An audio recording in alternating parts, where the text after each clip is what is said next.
Pittsburgh Steelers put the pads on, and for the first time, things got real here at St. Vincent College in Latrobe, Pennsylvania.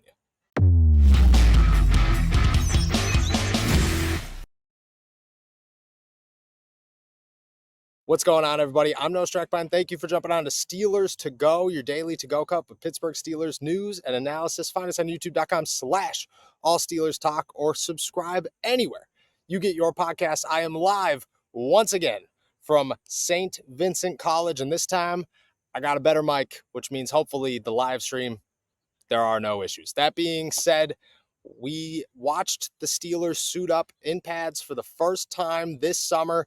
Felt great. Football was officially back, and with it, you saw a couple of things that really stood out, and I think the biggest ones were the rookie class. Couple of things. One, Darnell Washington. There were reports earlier, or I guess just opinions earlier in the offseason that the Steelers might find themselves in a situation where Darnell Washington isn't worthy of an active roster spot on Sundays, that the Steelers could start the season with Pat Freiermuth, Connor Hayward, and Zach Gentry out there on game days while Darnell Washington doesn't get a helmet. From what I saw today, Darnell Washington is going to get a helmet. Zero questions asked. It is almost impossible to have the expectations that Darnell Washington set for himself today. And those expectations were simple. You win against TJ Watt the first time, and you won in backs on backers. The second time, you go up against TJ Watt, no chance you're going to win this one, right? You do. And it looks easier than the first time. You just beat the former Defensive Player of the Year, the Steelers' best defensive star, their crazy edge rusher, this guy who is supposed to be one of, if not the best outside linebacker in the NFL. You, as a rookie, day one of pads, made it look easy to stop him on the field. You're going to tell me that the Steelers are not going to suit this guy up on Sundays? No chance. The Steelers have themselves an option that they could utilize everywhere. And I'll say this. I came into this week, I said it the other day, I said it last week a couple of times. Darnell Washington wasn't super impressive last week. Didn't really look good. His hips were tight. He wasn't the best route runner as expected. He dropped a couple of passes. It was just a moment, or a bunch of moments, I would say, where you just looked at Darnell Washington and said, okay, these will come. We need to put the pads on. Darnell Washington will impress when he's able to do what he does comfortably, or he does best, and that's to block. He's 6 whatever. He's 200 and whatever pounds. This guy is ginormous. He's got to be able to out-length and out-strengthen everybody out there. The pads came on. Backs on backers. The first drill that they will do at all times when the pads come on. Darnell Washington goes back-to-back victory against the best player on the Pittsburgh Steelers. That is as good as it gets for anybody watching, but especially for Mike Tomlin, for Alfredo Roberts, for Pat Freiermuth, who didn't look necessarily good in backs on backers. I don't think he even won a rep. For Connor Hayward, who struggled at times, won other ones. It just, at all times, looked like, okay, if the Steelers are going to go into Sundays, Darnell Washington's going to be on the football field. Why? Because if Najee Harris is running to the right side, Darnell Washington's going to be lined up on the right side. If Najee Harris is running to the left side, Darnell Washington's going to be lined up on the left side. Darnell Washington, I mean, if you're talking left tackle, or a guy who was supposed to be a left tackle, who teams asked to be a left tackle, yeah, I could see where they were coming from. Easy. Number 2 was Joey Porter Jr., who was a guy that I said coming in here wasn't able to showcase his strengths last week. He got beat by George Pickens. There were a couple of times where you just saw that he was a step behind guys, and you thought, okay, when is it going to come? When are the big plays going to be made? He got an interception today against Mitch Trubisky, and I get it. It's Mitch Trubisky. It's not Kenny Pickett. It's not the first team. Cody White was the wide receiver. Not a big whoop, but he still got an interception. And then there's the viral play against George Pickens that blew up the internet, that will continue to blow up the internet, where Pickens goes over top, reaches around, pulls a George Pickens type catch, a catch only George Pickens could come up with.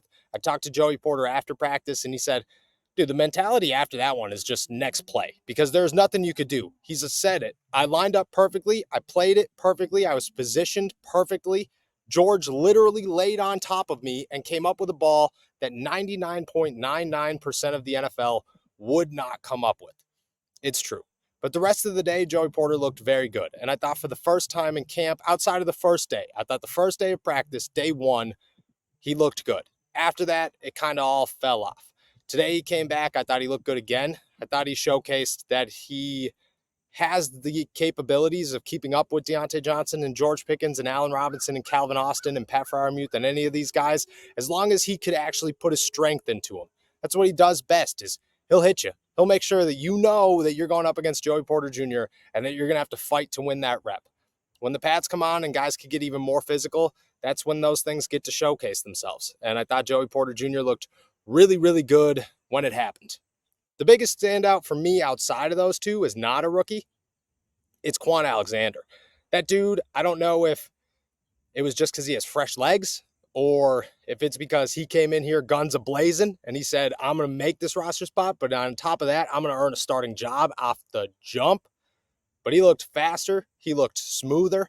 He looked more fluid than any inside linebacker out there. And that includes a Landon Roberts who might have ended John Lovett, who signed today, showed up for practice, should have had a much better afternoon than he did. But a Landon Roberts, I mean, Darnell Washington was the star of backs on backers, easy. But if we're highlighting one play, it is a Landon Roberts running through John Lovett, like there was nothing in front of him. Like it was a piece of paper trying to stop this guy on his first rep. And I don't know whose idea it was to say, hey, a Landon, 8-year NFL vet, run stuffer, guy who is known for taking people's lunch, go out there and you're going to play this guy who doesn't have a single NFL snap, who's coming off an XFL season, who just showed up here yesterday afternoon and signed his contract this morning.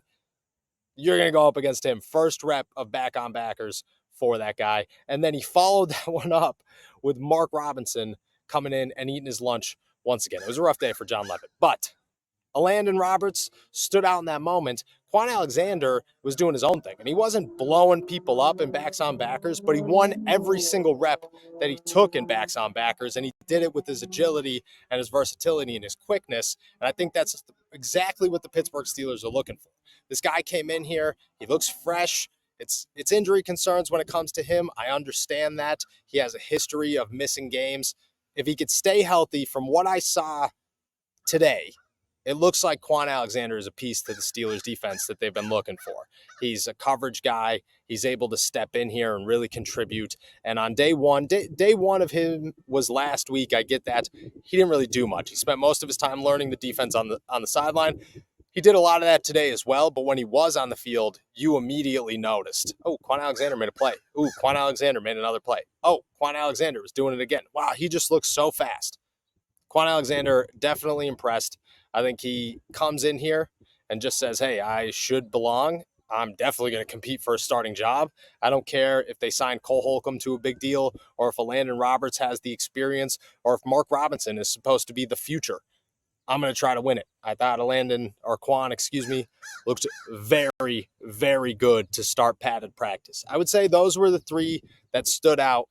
And then obviously George Pickens, who is a monster and will remain a monster for probably the rest of his career. If he continues to make catches like that, because that was the craziest part, is George Pickens makes that catch. The leaning over Joey Porter Jr. comes down with something that nobody should ever come down with. The entire crowd goes wild. It was awesome. It was a football is back moment, no doubt about it. But then he follows that up, team drill, red zone. He lines up. He catches a little toe tap in the back of the end zone like it was nothing. Goes up, snags it above his head, toe tap, just carries on with his day. Like nothing ever happened. Like this is an everyday thing for George Pickens. I mean, year 2 for him is going to be ridiculous either way. As long as Kenny Pickett looks good and that offensive line could keep him clean and the running game could open up the passing game and, granted, no injuries, hopefully anywhere. But George Pickens, man, you put some pads on this guy. You don't put pads on this guy and he makes ridiculous catches, but we could, come up with excuses left and right. And I think that was the thing last year. I remember jumping on it to go and saying, George Pickens caught this pass, took it across the field, lit up everybody. There was no catching him. And everybody's like, well, there were no pads on. You never know what was going to happen. And then he comes into the regular season and he does exactly what he did that same day. Pads come on today. He's like, all right, I'm done. I'm done waiting. Showing off again. He's just George Pickens, man. Shouldn't have been a second-round pick. He's probably the best wide receiver in that draft class. And I get it. There's an argument for a bunch of guys. And I would sit down and I would have that argument. No doubt about it. But from what I watch every single day, George Pickens is a superstar. Or at least a superstar in the making. And he says he wants to be the best wide receiver in the NFL. I think that's a real possibility for this guy. And it started today, and it looked good. So you're looking for winners from first day of padded practice for the Steelers. You got Darnell Washington, who proved, yeah, I'm probably going to earn a star, or not a starting. I'm probably going to earn a helmet on Sundays. We should end that conversation now. Joey Porter Jr., who said, yeah, let me just hit some guys. We'll be good to go. Quan Alexander, who's coming in here and immediately starting to impress, which is excellent for the Pittsburgh Steelers. And then George Pickens, who will forever be George Pickens. And that guy is, well, he's one of a kind in the NFL.